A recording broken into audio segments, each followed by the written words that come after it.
As a business doctor, you obviously have some goals on how much business you want to get into the next year.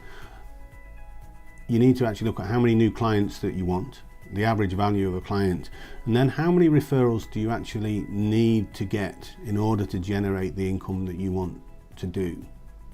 Bearing in mind that not every referral is actually going to turn into business, so you also need to have a look at your conversion rate as well.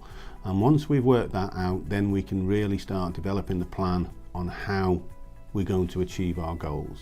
So as a business doctor, you will probably know how many appointments you need to actually turn a client, a prospect into a client.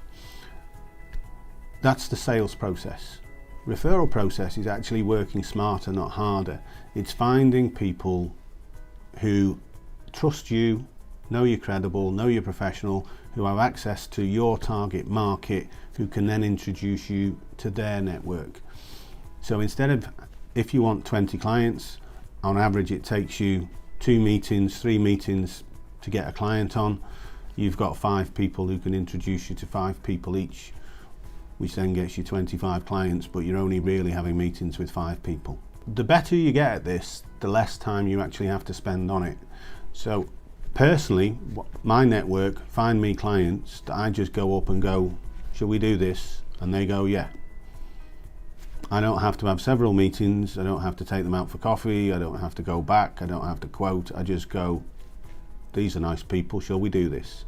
And that's the big difference. It will save you so much time with the meetings that you have to get a client when you've got 5 or 6 highly trained people who are going to do that bit for you. So all you've got to do is go out and close the deal. The next exercise for you to do is actually, we need to work out who do we want to work with, who's going to be your network. You might have what you think is a small network, you might actually think you've got no network, and you might actually think you've got a really big network. But what I want you to do is write down the names of your best contacts. They might be business contacts, they might be personal contacts, but they do need to have a reach into other businesses. Referral partners for business doctors could be accountants.